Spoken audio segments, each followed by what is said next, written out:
खुलुमबाय बेयो बड'लेण्ड इंखं टेलिभिजन दिनै 26 डिसेम्बर 2021 रबिबार खालि सानसेनि बरादखौ नोंथांमोननि खाथियाव लाबोदों आं सदानन्द दैमारिया।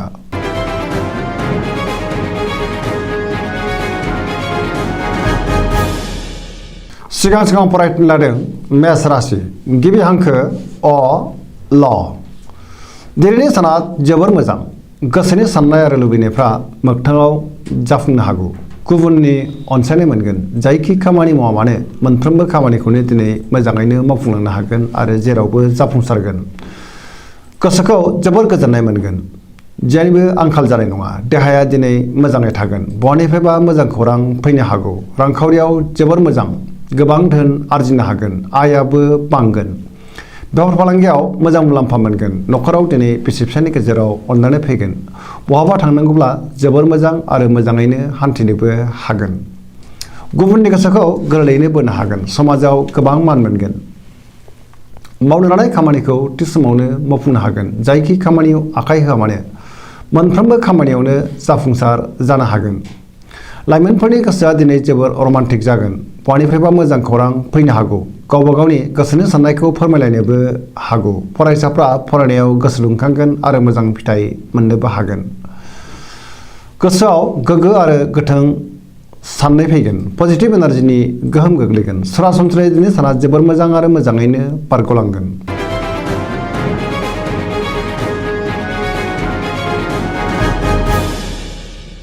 वृष राशि गिबि हांखो इ उ ब। दिनैनि साना बारा मोजां नङा। गोसोनि साननाया देबार नांनो हागौ। गावखौ लोगो गैजायै बायदि हारसिं आरो दरसि मोनगोन। गुबुननि थाखाय जिंगायाव गोग्लैनांगोन। गोसोनि साननायखौ गुबुननो फोरमायनो गोब्राब जागोन। मावनो लानाय खामानिखौ मावफुंनो हानाय नङा। गोबां रोखोमनि हेंथा नुजाथिनो हागौ। नेगेटिभ एनार्जिनि गोहोम गोग्लैगोन। गोसोखौ जोबोर उसुखुथु मोनगोन। गुबुननि थाखाय नाङा फाङा जेंनायाव गोग्लैनांनो हागौ। गोसोनि बोलोआ लोरबां जागोन। मावनो लानाय खामानिखौ थि समावनो मावफुंनो गोब्राब जागोन। समाजाव मान मोनगोन। रांखावरियाव मोजां नाथाय अब्लाबो खरसायाबो बांगोन। बेफार फालांगियाव मोजां। बहाबा थांनांगौब्ला दिनै सांग्रां जानाया गाहाम। न'खराव बिसि फिसायनि गेजेराव अनलायनाय फैगोन। देहाया मोजाङै थागोन। गुबुननि हेफाजाब लानांगोन। लाइमोनफोरनि गोसोआ दिनै जोबोर आला खाला जागोन। नेगेटिभ एनार्जिनि गोहोम गोग्लैनो हागौ। सोरनिबा गाज्रि नोजोर गोग्लैगोन। सांग्रां जानाया गाहाम।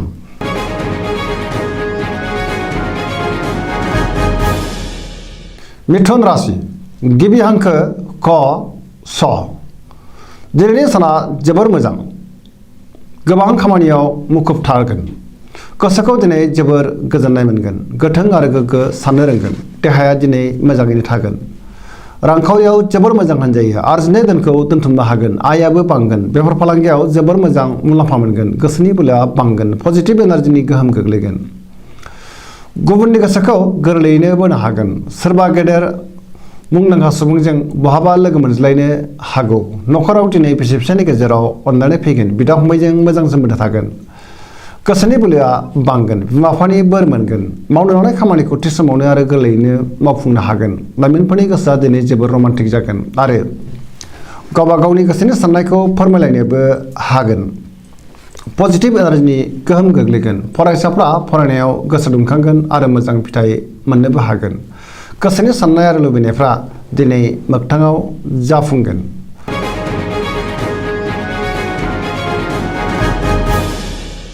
कर्कट राशि गिबि हांखो ड ह।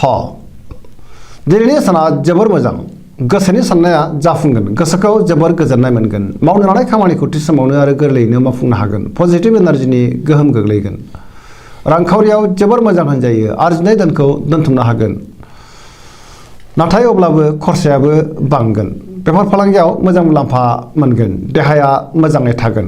गुबुननि हेफाजाब मोननो हागोन। न'खराव दिनै बिसि फिसायनि गेजेराव अनलायनाय फैगोन। बिदा फंबायनि हेफाजाब मोनगोन। गोसोनि साननायखौ गुबुननो फोरमायनोबो हागोन। लाइमोनफोरनि गोसोआ दिनै जोबोर रमान्टिक जागोन आरो गावबा गावनि गोसोनि साननायफोरखौ फोरमायलायनोबो हागोन। फरायसाफ्रा फरायनायाव गोसो दुंखांगोन आरो मोजां फिथाइ मोननोबो हागोन। सोरबा लोगोनि हेफाजाब मोननानै गोसोखौ दिनै बांसिन गोजोननाय मोनगोन।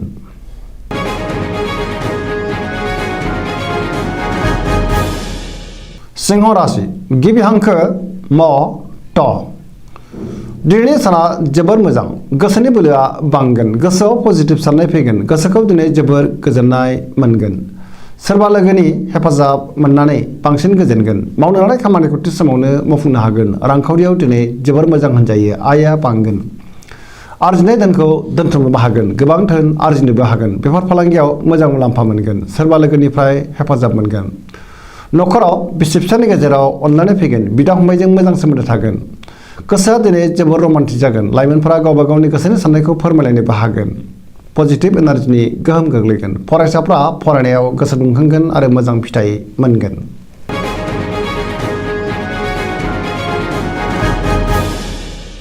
कन्या राशि गिबि हांखो प ट दिनैनि साना जोबोर मोजां गोसोखौ दिनै जोबोर गोजोननाय मोनगोन गुबुननि गोसोखौ बोनो हागोन बहानिफ्रायबा मोजां खौरां फैनो हागौ रांखावरियाव दिनै जोबोर मोजां होनजायो आरजिनाय धोनखौ दोनथुमनो हागोन बेफार फालांगियाव जोबोर मोजां मुलाम्फा मोनगोन देहायाबो मोजाङैनो थागोन न'खराव बिसि फिसायनि गेजेराव अननानै फैगोन बिदा फंबायनि हेफाजाब मोनगोन बिमा बिफानि बोर मोनगोन लाइमोनफोरनि गोसोआ दिनै जोबोर रमान्टिक जागोन आरो गोसोनि साननायखौ फोरमायलायनोबो हागोन फरायसाफ्रा फरायनायाव गोसो दुंखांगोन आरो मोजां फिथाइ मोनगोन गोसोनि साननाय आरो लुबैनायफ्रा मोगथाङाव जाफुंगोन सरासनस्रायै दिनै साना जोबोर मोजां आरो मोजाङैनो बारग'लांगोन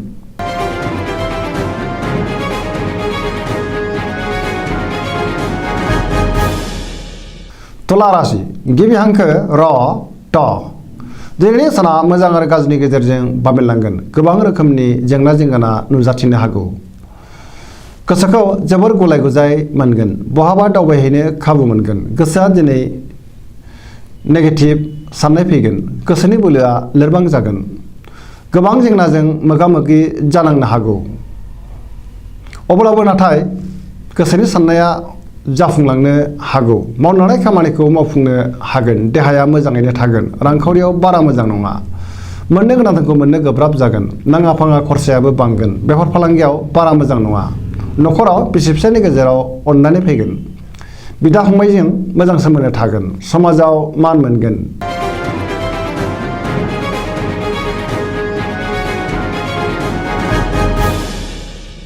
वृश्चिक राशि गिबि हांखो न स दिनैनि साना बारा मोजां नङा गोसोखौ जोबोर उसुखुथु मोनगोन गोसोआव नेगेटिभ साननाय फैनो हागौ गुबुनजों गोरोबनानै थानो गोब्राब जागोन गोसोखौ दिनै जोबोर गिलुं गिलुं मोनगोन आरो जिंगाया बांगोन गोसोनि बोलोआबो लोरबां जागोन मावनो लानाय खामानिखौ थि समावनो मावफुंनो हागोन गोसोनि साननाया देबार नांगोन नेगेटिभ एनार्जिनि गोहोम गोग्लैनो हागौ सांग्रां जानाया गाहाम समाजाव मान मोनगोन न'खराव अननानै फैगोन रांखावरियाव जोबोर मोजां नाथाय अब्लाबो खरसायाबो बांगोन बेफार फालांगियाव मोजां मुलाम्फा मोनगोन देहाया दिनै मोजाङै थागोन गुबुननि हेफाजाब मोनगोन सोरबा गोजाम लोगोखौ बहाबा लोगो मोननो हागौ लाइमोनफोरनि गोसोआ दिनै जोबोर रमान्टिक जागोन आरो गावबा गावनि गोसोनि साननायखौ फोरमायलायनोबो हागोन फरायसाफ्रा फरायनायाव गोसो दुंखांगोन आरो मोजां फिथाइ मोनगोन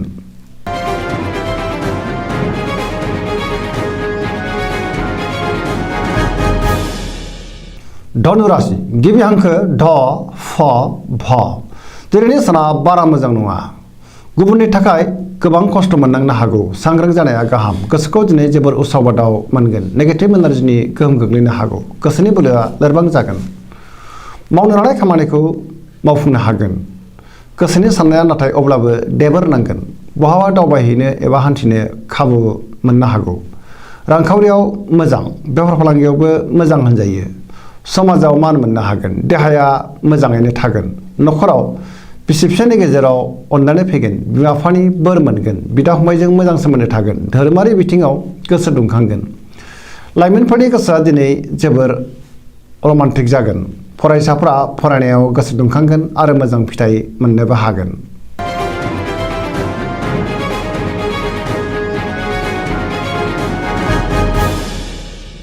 मकर राशि गिबि हांखो ख ज दिनैनि साना जोबोर मोजां गुबुनजों मोजां सोमोन्दो लाखिनो रोंगोन मावनो लानाय खामानिखौ थि समावनो आरो गोरलैयैनो मावफुंनोबो हागोन मोजां गाज्रिखौ सायख'नो रोंगोन गोसोनि बोलोआ बांगोन गियाननि आंखाल जानाय नङा गोसोखौ दिनै जोबोर गोजोननाय मोनगोन पजिटिभ एनार्जिनि गोहोम गोग्लैगोन रांखावरियाव जोबोर मोजां होनजायो आयआ बांगोन नाथाय अब्लाबो खरसायाबो बांगोन गोबां धोन आरजिनोबो हागोन बेफार फालांगियाव मोजां मुलाम्फा मोनगोन नखराव बिसि फिसायनि गेजेराव अनलायनाय फैगोन बिदा फंबायनि हेफाजाब मोनगोन लाइमोनफोरनि गोसोआ दिनै जोबोर रमान्टिक जागोन फरायसाफ्रा फरायनायाव गोसो दुंखांगोन आरो मोजां फिथाइ मोननोबो हागोन गोसोनि साननाय आरो लुबैनायफ्रा मोगथाङाव जाफुंगोन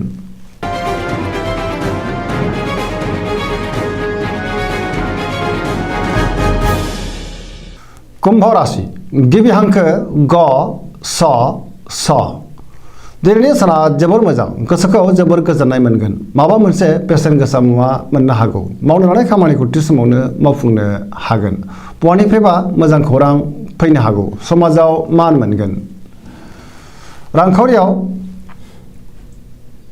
जोबोर मोजां आयआ बांगोन बेफार फालांगियाव मोजां मुलाम्फा मोनगोन देहाया मोजाङैनो थागोन नखराव बिसि फिसायनि गेजेराव अनलायनाय फैगोन लाइमोनफोरनि गोसोआ दिनै जोबोर रमान्टिक जागोन आरो गावबा गावनि गोसोनि साननायफोरखौ फोरमायलायनोबो हागोन फरायसाफ्रा फरायनायाव गोसो दुंखांगोन आरो मोजां फिथाइ मोनगोन गोसोनि साननाय आरो लुबैनायफ्रा मोगथाङाव जाफुंगोन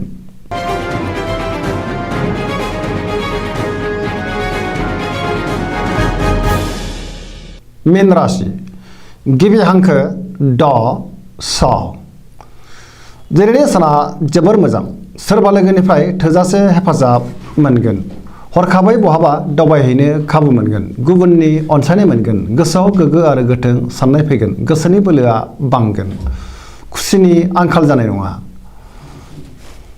गोसोनि साननायखौ गुबुननो फोरमायनो हागोन देहाया मोजाङै थागोन रांखावरियाव जोबोर मोजां होनजायो आरजिनाय धोनखौ दोनथुमनो हागोन गोबां धोन आरजिनोबो हागोन बेफार फालांगियाव मोजां मुलाम्फा मोनगोन नखराव दिनै बिसि फिसायनि गेजेराव अनलायनाय फैगोन गोसोआव गोग्गो साननाय फैगोन गुबुनजों अनसायजागोन पजिटिभ एनार्जिनि गोहोम गोग्लैगोन फरायसाफ्रा फरायनायाव गोसो दुंखांगोन आरो मोजां फिथाइ मोननोबो हागोन लाइमोनफोरनि गोसोआ दिनै जोबोर रमान्टिक जागोन आरो गोसोनि साननायखौ फोरमायलायनोबो हागोन बहाबा हान्थिनो खाबु मोननो हागौ सरासनस्रायै दिनै साना जोबोर मोजां आरो मोजाङैनो बारग'लांगोन दिनैनि राशि फरायनाया एसेनोसै जोबनायाव बेखौनो खावलायो जाहाथे नोंथांमोना सानफ्रामबो जोंनि बे बड'लेण्ड इंखं टेलिभिजनखौ नायबाय थायो आरो साबस्क्राइब खालामो लोगोसे लाइक खालामो आरो शेयार खालामो एसेनोसै गोजोन्थों।